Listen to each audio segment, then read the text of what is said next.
Hey everybody, welcome back to our kitchen. This is such an exciting day for me because I'm making one of my favorite dishes. There's just nothing quite like this incredible blend of North African spices. Before we get started, let me just stress right away, you do not need a tagine to make this. You can use 2 small pots, you can use sauté pans, you can use a roasting pan. When I'm doing this for a crowd, I don't use the tagine because I don't have a tagine that's big enough. So I use a giant wok. So the first thing that I've done is I've preheated this tagine. Now this is a nice one from Le Creuset and it has an iron bottom. First thing that I want to do is season my chicken with some salt, and I'm going to add a little bit of oil, and I'm going to brown my chicken. Browning actually means to make your food brown. It does not say Beijing. Beijing is the capital of China. Remember, brown is the color of flavor. I'm gonna tuck my sausages in. Might as well get our couscous ready. I'm gonna add some salt to my couscous. I'm adding this to 1.5 cups of boiling water. And I'm just gonna stir it and throw the lid back on. All right, so our chicken is browned beautifully. And we have nice little crusty bits at the bottom, and I'm gonna put the onions in there. I wanna time everything with when the chicken's gonna be finished cooking. Nice thing about the tagine, the shape, is while I'm cooking all the vegetables and things, I can just push the chicken and the sausage to the edges of the pan and do everything in the middle. So I've got some minced garlic, and we'll let those sweat.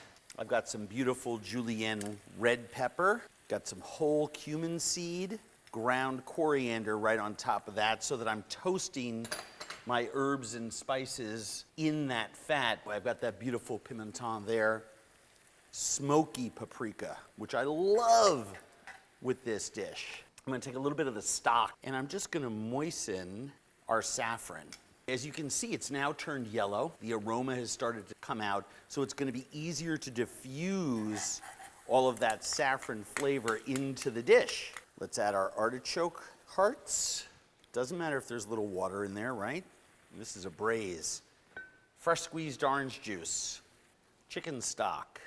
While that comes to a boil, we have another important ingredient to add that's worth talking about. These are preserved lemons. I prefer not to have a seed, so when I slice it, I'm just gonna knock a couple of those seeds off. I love buying North African produce. It's some of the finest in the world. Oh, I forgot my cinnamon stick.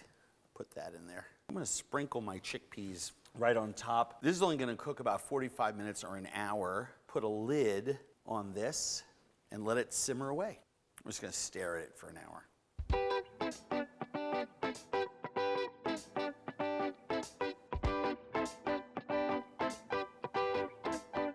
So, here's what our tagine has become. Let's get rid of our cinnamon stick that has taken care of its job. Put some couscous while it's still warm in the bowl. Let's give everybody a chicken leg. Let's hunt down the sausage. Let's get sauce and chickpea in there. Let's get an artichoke. Some people throw the olives and the fruit and the nuts into the tagine. I like the contrast. Some people do whole nuts. I just think that the color of the pistachio, when it's put on at the last minute and releases all that aroma, parsley. And then the last thing I do, and here's that beautiful Tunisian olive oil, just a little bit of that. I'm not sure that dinner is gonna get any better. Those big flavors, the saffron, have all kind of softened and intermingled with each other, but the defining note throughout the whole thing is that preserved lemon. If you like things a little spicy, you can stir some harissa into the couscous, or maybe let people stir some in themselves. If you say you love food, if you say you love to cook, there are certain dishes within each culinary canon in all the cultures around the world that you should know how to do. The idea here today is to teach you a typical Moroccan dish, probably the most famous. So now you know how to make tagine.